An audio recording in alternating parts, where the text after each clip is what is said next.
provided to everyone who has attended. So with that, I hand it over to you, Brian. Thank you, Lindsay. Welcome to our presentation today. My name is Brian Montanez, and I am having a little bit of trouble with my screen here. Pardon me. I am a principal with Multnomah Group, and by training and practice, I'm a certified pension consultant, a tax-exempt and governmental plan consultant, and an accredited investment fiduciary. I've been doing this work about 20 years, actually more than that, but once we got to the number 20, I stopped updating that number.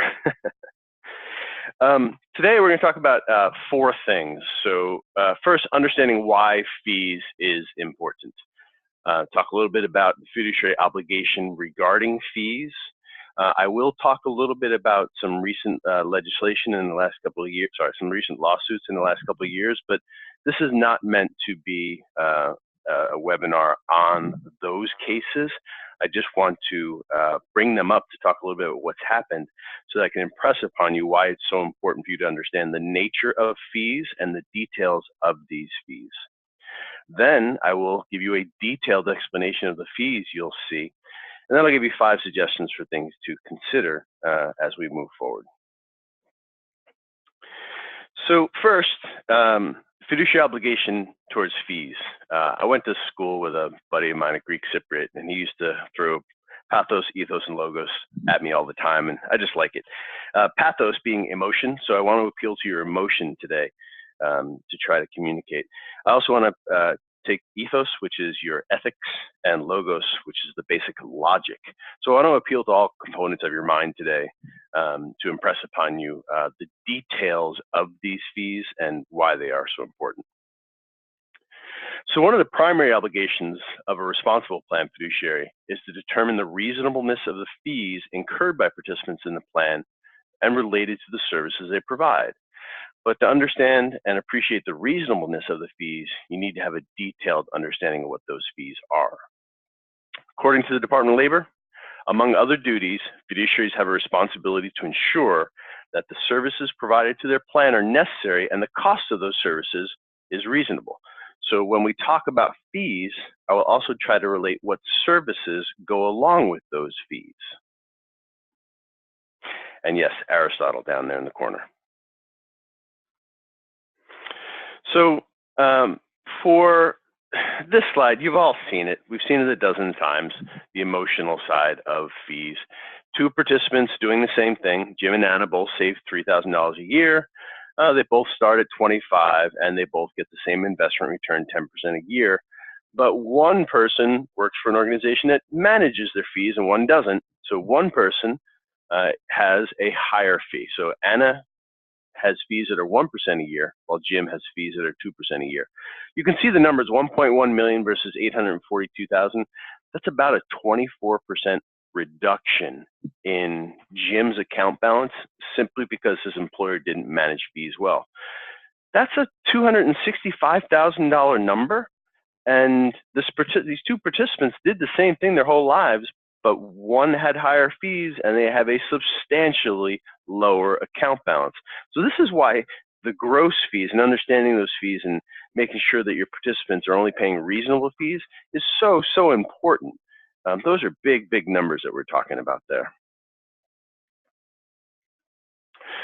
So litigation, again, I'm not going to hash out all the details here, but you can see from this slide that in the 4 prior years, prior to 2017, you can see the massive increase in number of ERISA cases. Yes, a lot of this was from one firm, Jerry Schlichter, and the source of the information is down there at the bottom, but that is an exponential growth chart. So they are out there and they are growing. In 2017, they had filed over 30 cases for excess fees. 30 cases. Prior to that, there had only been 80 cases filed across the country in the past decade. So 80 in 1 decade, 30 in 9 months of 2017. Workers who sued their employers under the federal law that governs employee benefits, ERISA, raked in $529 million in 2017 through class action settlements. $529 million, that is a massive amount. But why? Well, new plaintiffs' firms. So Jerry Slichter established the model for suing for fees under ERISA. And what you're seeing, Jerry did it in the 401k world, and I'll show you a slide in just a moment as to why he's done it. Then he moved on to the 403b world. So what he did is he went out and said, okay, folks, attorneys, this is how you get paid. And he established the method for people to sue employers under ERISA for excess fees. And now you're seeing new plaintiffs' firms come in. There's actually one firm out there that did an advertisement. They did a web-based advertisement that said, if you work for any of these schools, and they listed like 100 schools in a New York Times article, please contact us. So you're seeing second-level attorneys actually advertising for class action lawsuits. And why? Prior success of plaintiffs' firms. What I mean by prior success is, look at this slide. This is Slichter's firm. This is when he was in the 401k world. His firm brought in $111 million in settlements. That might get some up-and-coming attorneys or some other attorneys that are familiar with ERISA to say, maybe we should file a couple lawsuits. $111 million in settlements. That is a lot of money. Colleges and universities. As I said, Slichter went from the for-profit world to the nonprofit world. And here he had more of a broad audience to work with more complaints. So common complaints under ERISA for 403Bs were multiple record keepers. And if you work for a nonprofit or a university, you are probably familiar that most people have multiple record keepers. So they might have TIA and Fidelity and Vanguard. So they were sued for having too many record keepers, which resulted in higher fees. Economies of scale say consolidate and you get lower fees. Diversify, you'll pay higher fees. They had too many investment options, which created confusion for participants. Revenue sharing engagements led to excessive fees. Now, a large part of what we're going to talk about today is revenue sharing, because revenue sharing is the dirty little secret. And I'm going to take revenue sharing apart for you, so that the next time somebody says revenue sharing, you can say, well, which part of revenue sharing are you referring to? The use of actively managed funds versus index funds, because actively managed funds have higher fees. You have to pay people to do the research. And then a lack of competitive bidding process for third-party services, that's simply benchmarking. A lot of these schools didn't have a benchmarking report to show that they went out to prove they were acting as a prudent investment fiduciary. On the right-hand side, you'll see the yellow, which have been out there for a while, but then you'll see blue and purple. So starting on the left-hand side of that chart, NYU, that's the latest, that's maybe 3 weeks old. The trial has been completed. NYU won. They beat back the Slichter lawsuit, but Slichter has yet to determine if they're going to appeal. I would expect them to appeal because the numbers are just so big, but it has not been decided yet. University of Chicago, well, they settled. They got out ahead of it, and they settled for $6.5 million.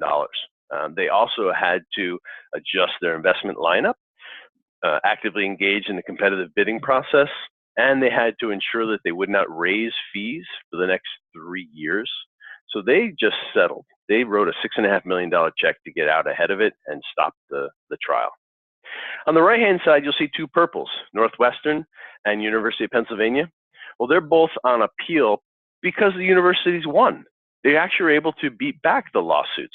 So we're seeing for the first time in this ERISA lawsuit history here that the clients, the defendants, the schools, the for-profit organizations are actually starting to win these lawsuits. Now, I'm not a lawyer, so I'm not going to go into why, but the simple fact is they had to defend themselves. They had to go through public scrutiny, and they had to pay lawyers to defend themselves. So while they may have won the lawsuit, they definitely lost for public opinion and for the cost and effort of having to go through the lawsuit. So why we're here today is to talk about plan fees. So generally, retirement plan fees can be classified into three main categories. Now, Retirement plan fees are very confusing. I get it. Retirement plan fees are very confusing because there's so many ways that the investment industry and record-keeping industry generate fees, and there are so many services that cross-pollinate for those fees. So one service might get paid 3 or 4 different ways, and one fee might cover 3 or 4 different services. So it is very confusing. Let me just put that out there. It is very confusing. And today I'm just trying to give you a better understanding of what these fees are so that when you do your benchmarking study, or when you talk to your service providers or your participants, you'll have a much better understanding of what these fees actually are. First, asset-based fees. Far and away the largest revenue generator. You're talking about 90% of the fees generated in the retirement industry are generated off of asset-based fees. These are fees that are calculated as a percentage of your plan assets and typically deducted from the plan's assets. So it might be a record-keeping fee, it might be an investment fee. We're going to go into that. But asset-based fees are a percentage of assets taken right from the plan. Per participant fees. It's a hard dollar charge. It's calculated based on the number of participants in the plan or eligible for the plan. And we'll talk about what services you get for that as well. And then an itemized service fee. So itemized service fees are a fixed charge for specific services provided. These are not regular and recurring fees. The top two, asset-based fees and per participant fees, they tend to be regular and recurring, as in every quarter, every month, every year, whatever it is, for ongoing services. But itemized service fees are buried in a contract. It might be a participant loan or a hardship distribution, non-discrimination testing, a fund change, or a plan document amendment, something like that. These tend to be the fees that you find out about when you ask your service provider to do something. So the top two, regular and recurring, you get used to them, they just kind of happen. The third fee is something that comes out when you try to make some sort of a change. So asset-based fees, I have 3 slides on asset-based fees. The first one is investment products, the next one is revenue sharing, then I go back to investment products. I need to define for you the investment products and the fees that are in there because it generates the next 2 slides. So asset-based fees. First, mutual fund or collective investment or commingled funds. So I think we all know what mutual funds are. A collective or a commingled is basically a mutual fund without a ticker symbol. They're not registered the same way, so they don't have to have the ticker symbol. They don't have to have all the administrative expenses. They do have administrative expenses, but the expenses aren't as high. Collectives tend to be for large clients, $100 million clients and above. So mutual funds and collectives all have some sort of an expense ratio. That expense ratio is comprised of 3 types of fees. Investment management. So if it's an actively managed fund, paying for the person in the fancy suit to fly across the country and meet with the business executives of the companies that they may invest in, paying for all that research. If you're an index fund, you still have investment management fees because the dollars literally need to be invested, right? You just don't have as high of investment management fees because you're not paying for active management. You're not paying for people to fly around the country and do due diligence. Expense ratios also have administrative expenses. If you think about it, these folks have an office, they've got phones, they've got computers, so there's administrative expenses in running the mutual fund itself. The third is revenue sharing. Now, I'd say about 2/3 of the funds in the country have revenue sharing. Not all of them do, though. Institutional price mutual funds tend to not have revenue sharing, but even institutional price funds can have some form of revenue sharing. I'm going to detail revenue sharing on the next slide. The next slide is probably the most important slide of this entire presentation. So mutual funds have expense ratios. That's just a fact. Then there's something called stable value accounts. Stable values are like a money market on steroids. Well, they of course have an expense ratio, which includes the above 3 types of fees, but stable values also have what's called a market value adjustment. I put it in the asset-based fee category. It's not a disclosed number. It's not the same number every day, But stable value accounts have a hidden investment management and investment fee. What is that? Well, stable value funds, they pay, generally speaking, a higher yield because they invest in bonds rather than in cash accounts. Now, if you think about it, you probably are aware that as interest rates rise, just as they are now, bond values will fall. If you're invested in a stable value account that is holding bonds, as interest rates rise, the value of those bonds have fallen a little bit. And if you at the employer level, not you as a participant, but if you at the employer level say, we want to get rid of your stable value account and move the money somewhere else, the stable value is going to say, okay, that's fine, we'll pay you out next year, or we'll sell all those bonds today and pay you a market value adjustment, meaning the value of those bonds are only 98 cents on the dollar, we'll give you 98 cents. Well, that's kind of a big investment product fee that we need to be aware of, especially in the interest rate cycle that we're in today. The third type of investment product fee is a general account or a guaranteed investment account. So general accounts is our investment terminology. Your service provider probably calls them a guaranteed contract, where they guarantee you a minimum investment return. Well, these are actual general accounts of the issuing insurer, meaning you're actually giving your money to the company. It might be, well, I don't want to start saying names, but they're insurance companies. They have a guaranteed contract. You give them the money, they guarantee you a minimum investment return and maybe something better. What you have to understand is you're actually giving the money to the insurance company into the insurance company's general account. It becomes a general asset of the insurance company. So there's no real expense ratio there. So there's no explicit investment management fee, no explicit administrative expenses, no explicit revenue sharing. They often say, these products are free. Well, we all know that nothing in life is free. So if they're not charging me anything, is it really free to me? No. There is an opportunity cost, and this is why general account products exist. The revenue that a general account receives is the difference between what they pay you on that money and what they earn on that money. And what I'll tell you is most general accounts target about 1.5% spread, meaning they'll pay you 2, but they're probably earning 3.5, and they're keeping the difference. And those numbers, they rise as interest rates rise, but they target about 1.5% as their revenue or as their profit. These are not free accounts. And if you say free to an attorney or a DOL, they know you don't know what you're talking about. Asset-based fees, revenue sharing. Okay, this is, as I mentioned, probably the biggest slide that we're going to talk about today. So revenue sharing is included in the investment product expense ratio. Remember we talked about the expense ratio, and we said it has 3 components: investment management, administration, and revenue sharing. Well, now I'm going to further break out revenue sharing for you. So of the 3 types, the first type to talk about are 12B1 fees. It's a technical name. It is a legal product. By the way, all these are legal fees. They are spelled out in the investment prospectus, which is that legal document that describes how the fund is run.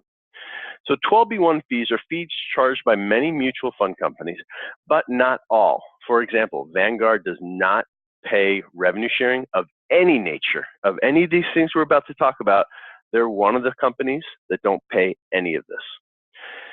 12B1 fees are charged by many mutual funds to cover the expenses associated with marketing and distribution, getting your attention, getting you interested in using their product.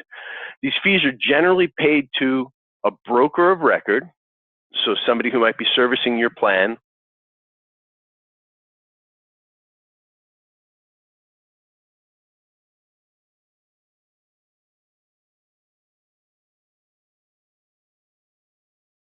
keepers in the country, they also have broker dealers so that they can do the transactions, right?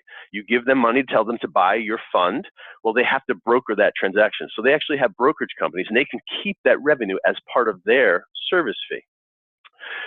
These fees generally are between 0.25 and 1%. Record keepers will let me rephrase that. Record keepers will fully disclose that.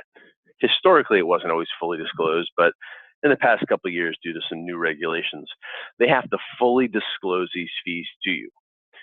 12B1 fees are a very, very large part of revenue sharing as it's laid out in the investment prospectus.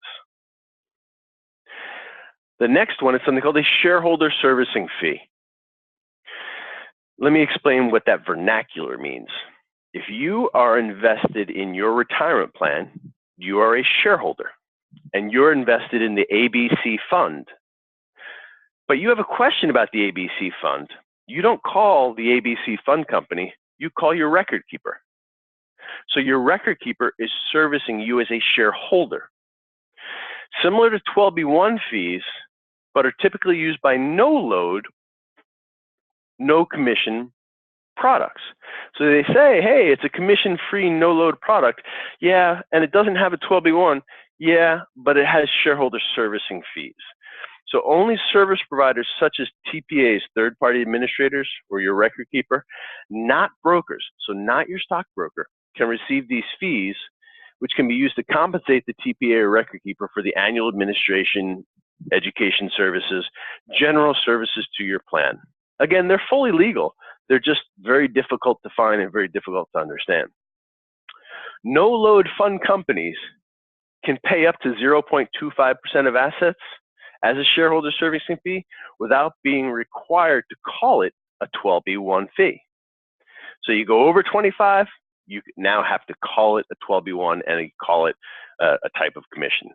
But under 25, you don't have to disclose it. You can call yourself a no-load commission-free mutual fund company.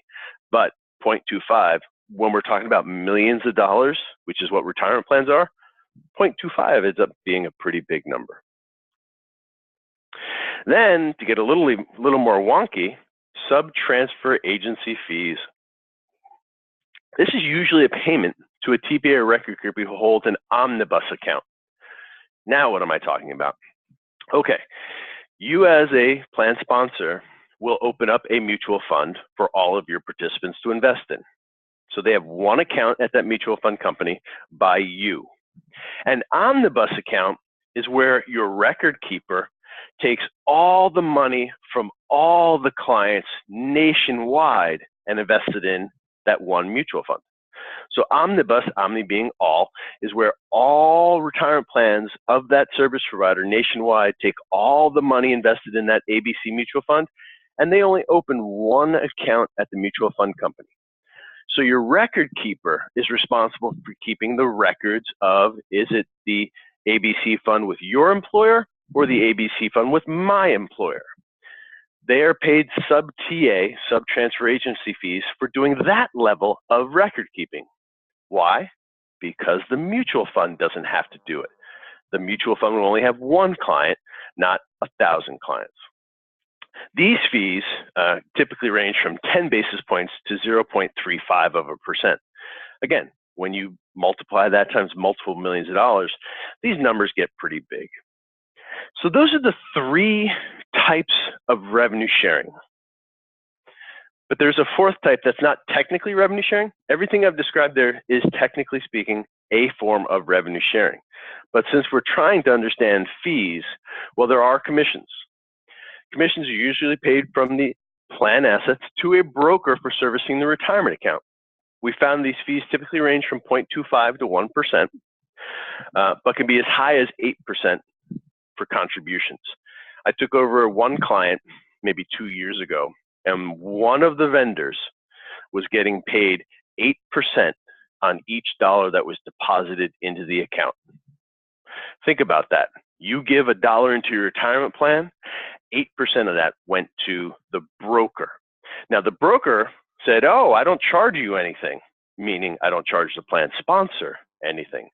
But the participants for that account were paying 8% commissions.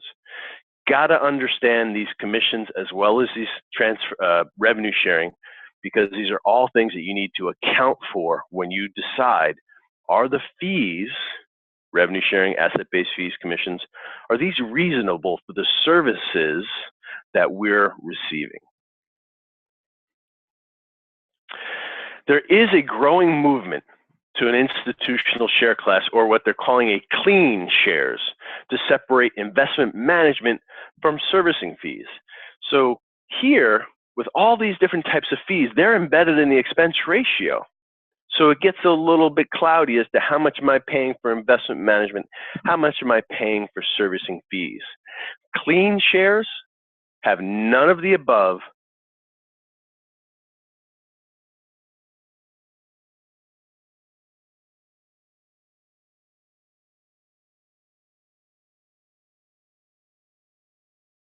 and investment management. And every fund is going to have administration and investment management. So clean shares separate cleanly what you're paying for the professional management of the money and what you're paying for servicing fees to your record keeper or TPA. So we've talked about mutual funds and collective investments, which are mutual funds basically without a ticker symbol. We talked about revenue sharing and commissions, because the revenue sharing is all a component of the expense ratio of most mutual funds. But there are other types of investment product expenses that go with different types of investment products. If you're working with an insurance company, or if you are a smaller employer, you probably have a group variable annuity contract. Well, what is that? A group variable annuity contract is an insurance contract because you're working with an insurance company. It's a fee that gets wrapped on top of any investment products. So with variable annuity contracts, the variable annuity within it holds a bunch of mutual funds or collectives. So the variable annuity contract has underlying investment product fees, which we just spent time discussing. They'll also have a variable asset charge, an asset-based fee, meaning they'll also charge a percentage of assets on top of the fund expense ratios. The variable asset charge will likely exist as something called the mortality and expense fee, and insurance-related charges, and surrender and transfer fees. So mortality and expense fees, if you dig into the contracts of a variable annuity, they may have a benefit that will pay you maybe a high water mark on what your assets ever increase to if you pass away within a certain amount of time. So they do sometimes have an insurance-related mortality benefit associated with variable annuity contracts. I have only ever seen it kick in once in my career, and yes, that was in 2008 when the market had crashed. There's other insurance-related charges that go towards how they run variable annuity contracts. So kind of like sub-TAs that we talked about earlier, how the product is run, variable annuities will have different insurance-related charges. And variable annuity contracts almost always have surrender or transfer fees.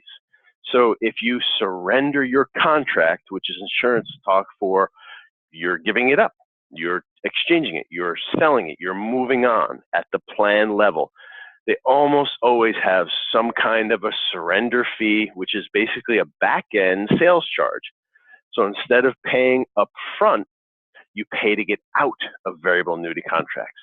And transfer fees, if you need to move the products around, they're going to find a way to charge you on the way out of a group variable annuity contract.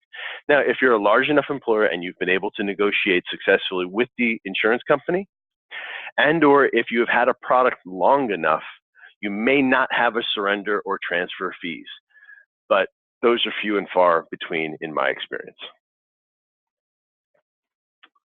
Wrap fees. So again, with insurance contracts, kind of like the M&E fee, wrap fees are exactly that. It is an asset-based fee. It's a catch-all fee.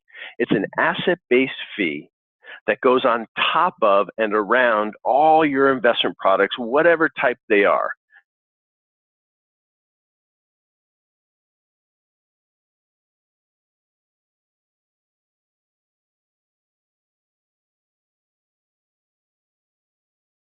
you have different share classes that have different expenses.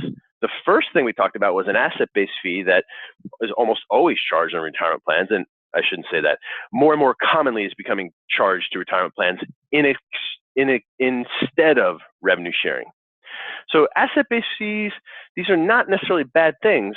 You just need to understand them, because many clients that I talk to, they understand an expense ratio, but they don't understand the 0.5% asset fee that they're charging. So back to the annuity contracts, you'll also see wrap fees, which is a catch-all fee, pays for record keeping, custodial, administrative, compliance, 5500s, employee communications, websites, generally all the different services. So look for wrap fees and look for M&E fees if you're working with, it tends to be either or. Look for a wrap fee or an M&E fee if you're working with a variable annuity contract.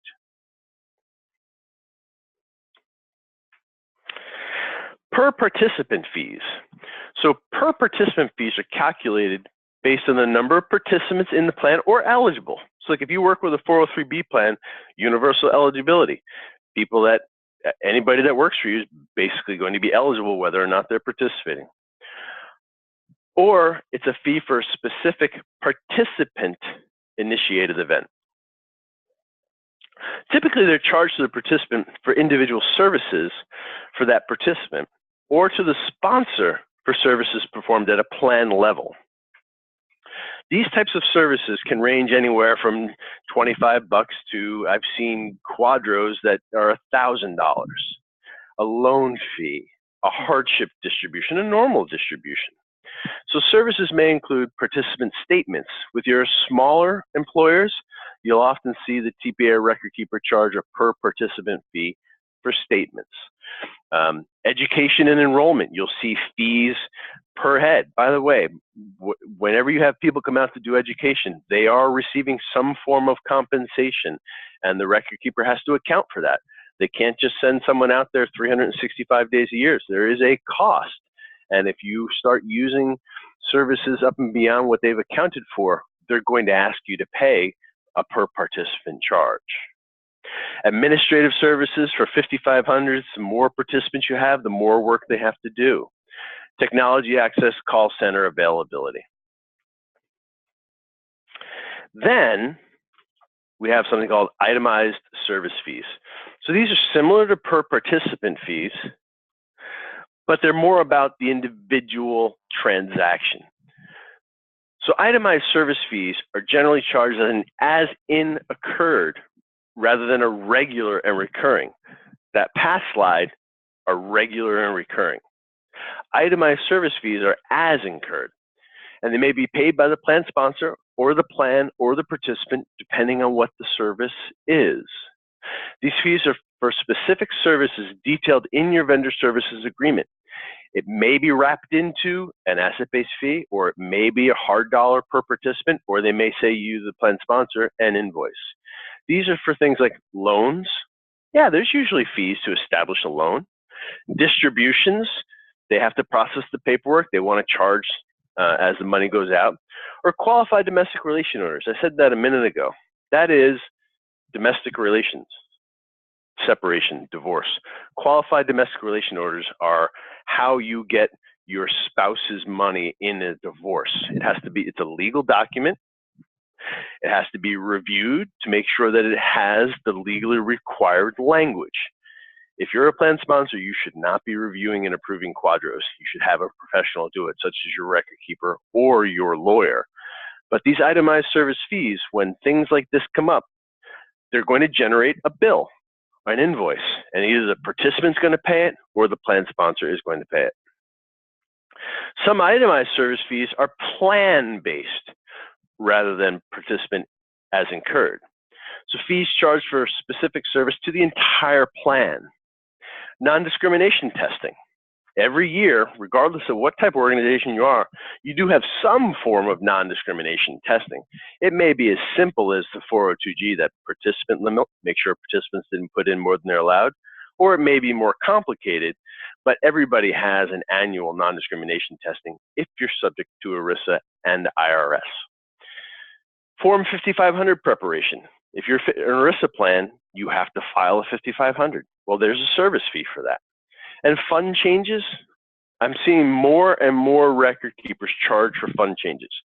As in the last 10 years, the ongoing record keeping fees, there's been compression in that market. So yes, our plans are growing, but even accounting for how our plans are growing, the rate that we're paying is getting compressed. More and more plan sponsors are getting smarter about these fees and putting more and more pressure on record keepers. So the way record keepers are responding is, fine, we'll charge you less as an ongoing fee, but we're going to start hitting you with more itemized fees. You want to change that mutual fund? That's going to be $3,000. You want to do a plan document change? That's going to be $2,000.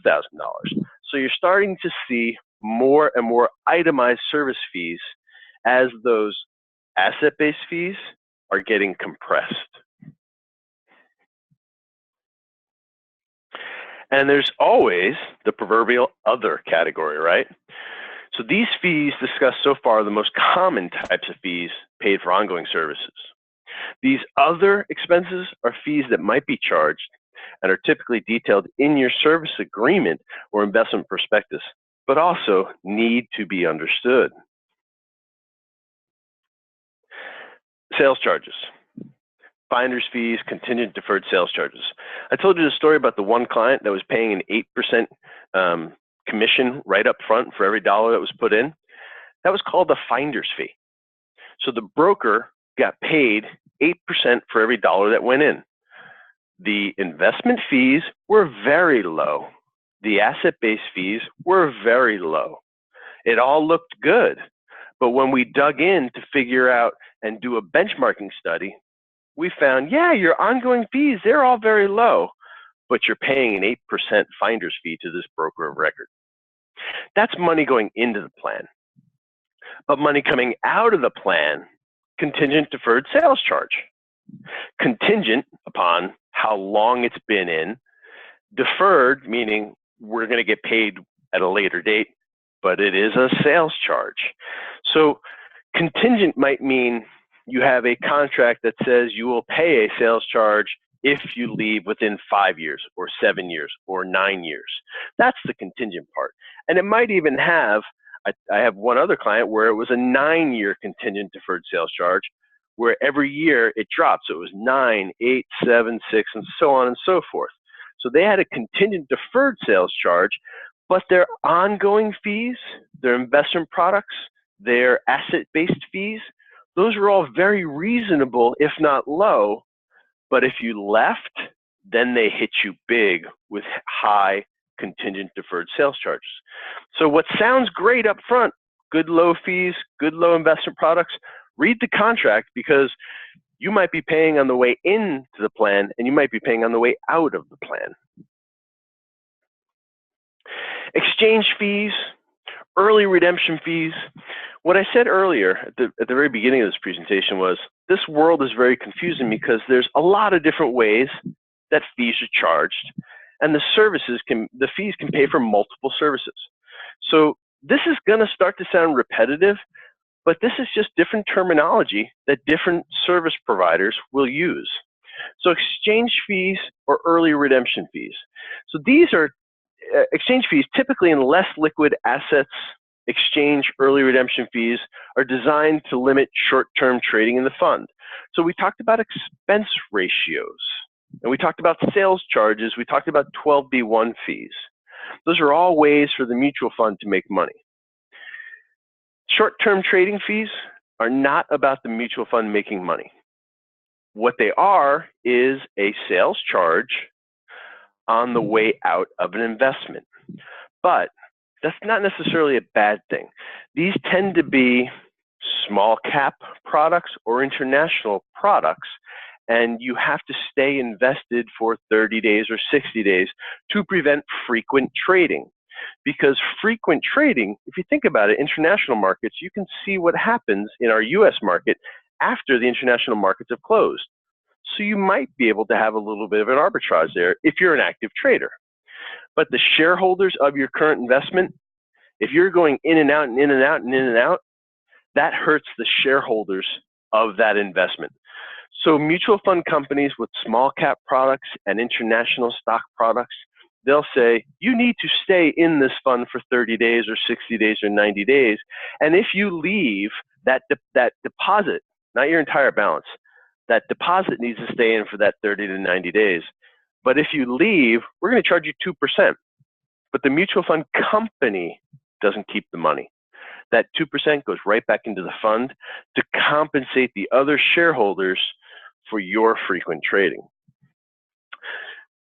Second bullet, charged by fund to an investor as a redemption expense, which is what I just described, when investors sell out of a fund after a short period. It's paid back to the fund, not the fund company, to compensate the investors for the cost of the investor's short-term trading. The SEC generally limits redemption fees to 2% for mutual funds, but insurance contracts, early redemption fees, can be up to 9%. So again, your ongoing fees, your wrap fees, your asset-based fees, your revenue sharing, your expense ratio, they all may be low and they may look good, but you need to be concerned with exchange fees, redemption fees, and sales charges as well. The other continues. So market value adjustment. We talked about this earlier with the stable value. So it's a cost that is encouraged to liquidate an investment, typically a stable value or fixed income, earlier than what was initially anticipated upon or agreed to. So yes, they may give you a great vehicle that has a very low fee, but it might have a market value on the adjustment on the back end to make sure you stay in that product. It's found in investment products where liquidity is limited and is dependent on the market environment at the time of the liquidation is requested. So with the stable value that we talked about earlier, again, it's comprised of bonds. So as interest rates rise, like we have today, the bond values fall. If you at the institutional level, not you as a participant, but you as a plan sponsor, go to that stable value company and say, we're firing you, give us our money, we want to go somewhere else, they will give you a market value adjustment and say, fine, you can have it, but it's only worth 98 cents on the dollar right now. You can also find it in GIC products. And as I just described, if interest rates in the market are higher when the investor initially purchased the investment, the adjustment may cause the redemption value to be lower because the product has to sell the bonds at a loss. They will pay you the loss, the less amount. Puts on redemption. Puts are a way to make you stay in the vehicle for a period of time. Now, that period of time may be so that they can recover fees. They give you a very low-cost product, but they need a couple of years to make that money back up. Also, a put might be the type of vehicle that it is, meaning if you're invested in a illiquid security such as direct real estate, meaning your real estate fund actually owns land or buildings rather than a REIT, which is a publicly traded vehicle. Well, if you say, okay, I need to sell my real estate product, and the fund company says, well, it's actually a building and it's actually a plot of land that's going to take us some time, you have to give us an extended period of time to give you that money. I've seen these vehicles go all the way out to 10 years where they'll say, we'll pay you 1/10 per year for 10 years. So sounds good getting in, good high interest rate or good high return, very low fees, but they've got a put that makes you wait 10 years to get your money back. So find the details. 5 actions for you to consider today. First, review your vendor's 408B2 fee disclosure. You've probably seen this word thrown around a fair bit. This is really important because the 408B2, in a less fun way than I've described it, the 408B2 is a legal document that will describe all the fees that I just went through and all the services that you receive for those fees. It's a very important document because if you're in an ERISA plan, there's a checkbox on the 5500 that says, did you not receive your 5500, your 408B2? We as service providers, your record keeper, we have to give it to you on an annual basis, or at least any updates to that document on an annual basis. You, as fiduciaries, have the responsibility to review that document and make sure that it is correct. Why? Because all communications come from that document. If that document is wrong, all communications to your participants are going to be wrong. And that document is going to lay out all the different ways vendors make money, as I've just described. And you, as a prudent fiduciary, need to understand all the different fees, all the different ways your record keepers make money, to make sure that what you're paying them for the services you receive is prudent. And it would not be prudent to enter into contracts that you do not understand, that have those back-end sales charges or those front-end sales charges. If you've evaluated those sales charges and you have determined in an independent way and through a reasonable process that that's okay, then that's fine. But to not be aware of it is a fiduciary breach. 2, benchmark your vendor's fees. We do it annually for clients. You don't necessarily have to do it annually, but you need to do it periodically. And there's no definition of what periodically is, but it is prudent to go out and benchmark your plan fees. Yes, you get to check the box, we benchmarked our fees, but by benchmarking your fees, first, you have to understand your fees. And that's the important part, is going through your agreements, understanding who you're paying, what you're paying. That way you know. And as G.I. Joe said, knowing is half the battle. Yes, that's an age-appropriate reference. Number 3, negotiate a better fee structure. Okay, this is a little bit of a left-hand turn here. Better fee, quote-unquote, structure. Revenue sharing can be inequitable by investment. So let's just say you have some funds that pay revenue sharing. And let's say you have some Vanguard funds which don't. And there's no other fees. So if Joe is invested in the Vanguard funds and Jane is invested in the other funds that do pay revenue sharing, Joe's not paying anything while Jane is subsidizing Joe. That is not fair.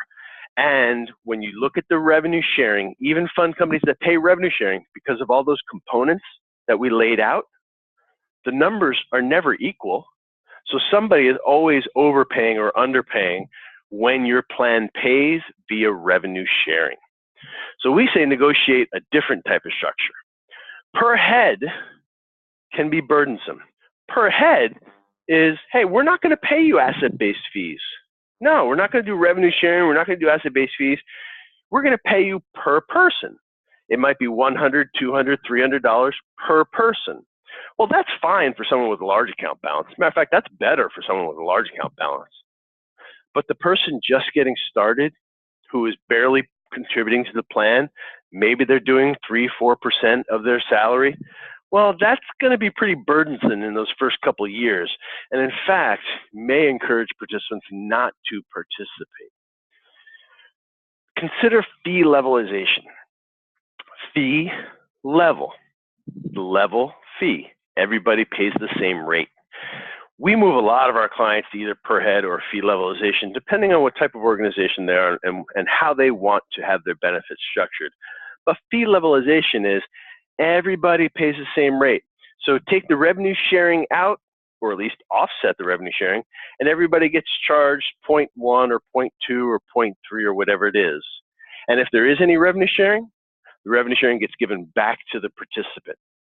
So in my story earlier, we have 2 participants. One's investing in a fund that does not pay revenue sharing, and one is investing in a fund that does pay revenue sharing. They're both charged the same asset-based fee, but the person in the revenue sharing gets a credit back to their account of the revenue sharing, so that everybody pays the exact same amount. 4, review availability of lower cost share classes of the same vehicle. This is one of the things that Schlichter was suing people for is, hey, you're using a retail product or you're using a higher cost product than is available to you. Same exact vehicle, so we're talking about Costco versus boutique. Same product often has multiple share classes, and depending on how much money you have to invest in that product, you meaning the organization, you may be able to get a lower priced vehicle same product, lower cost. So economies of scale. And then 5, document your process. You don't have to be right. You just have to have a prudent process. And you have to have documentation, because the DOL and plaintiff's attorney is going to say, if you don't have a process and if you don't have it documented, then you did not do it. With that, I will open the presentation up to any questions that anybody may have.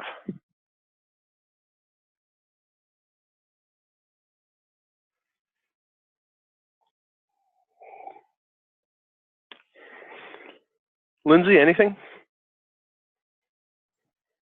No, but it does look like we might have an attendee who is trying to raise their hand through the Zoom software. If you could enter your question into the Q&A, that'd be great.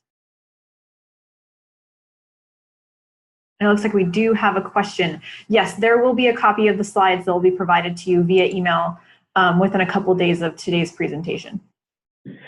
Next time you sit with your record keeper or your service providers, hand them this slide and ask them, and keep a pen handy, what of these types of fees are you charging our plan?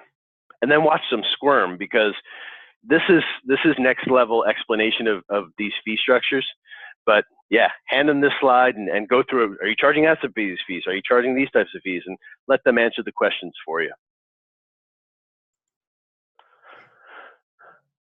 Looks like we have a couple more questions coming in, Brian, if you want to address those. I can actually see it. Do I see new fees coming from vendors, brokers? Well, maybe for you, Henry, but as I said earlier, as the fee models get compressed, it's not that they're new fees, it's that they're new to you. So they might come out tomorrow where they have not in the past and say, we're going to charge you for that plan amendment. We're going to charge you for that extra education day. We're going to charge you for that fund change. So yes, you're going to see new fees. They're not new in the industry, but they're going to be new to you. We also have another question here.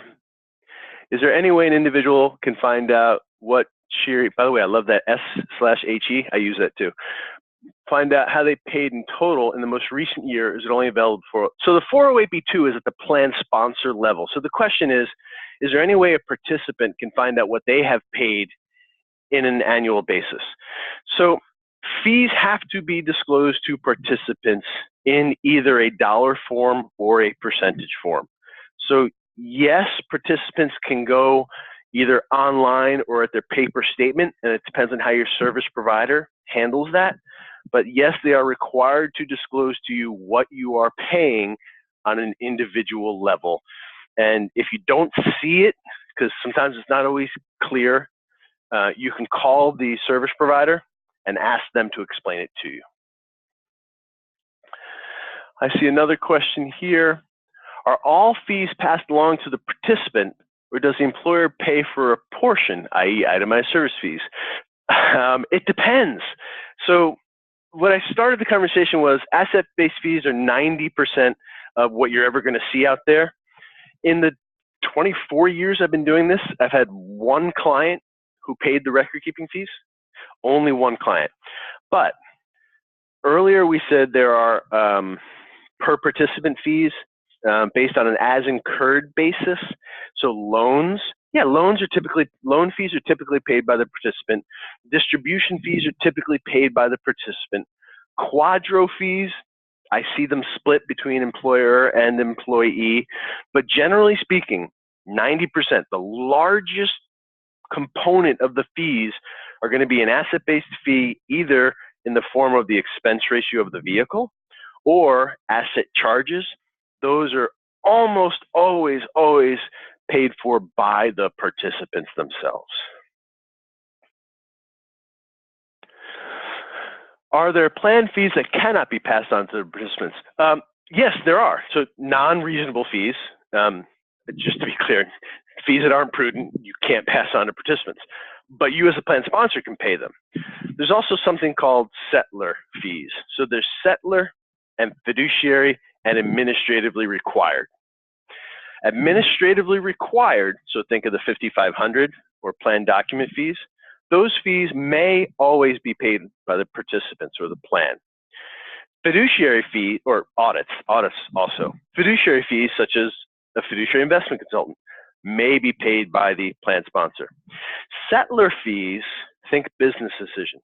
So the business may not pass on settler fees. And what I mean by settler fees are business-related decisions, such as a plan design study. Hey, should we increase our employer contribution?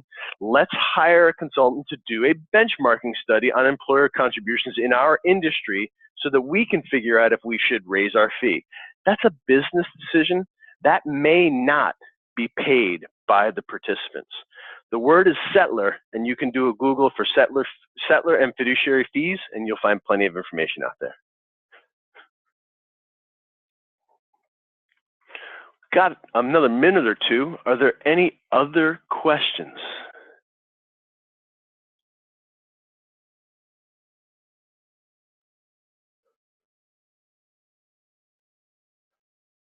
Okay, well, I give you all the gift of time and 4 minutes to go back about your day. Thank you for attending. And Lindsay, when will the recording and the presentation be sent back out? I'll have it back out to everyone in the next day or two. So by Friday, let's say Friday. All right. Okay, thank you all for your time. Have a great day.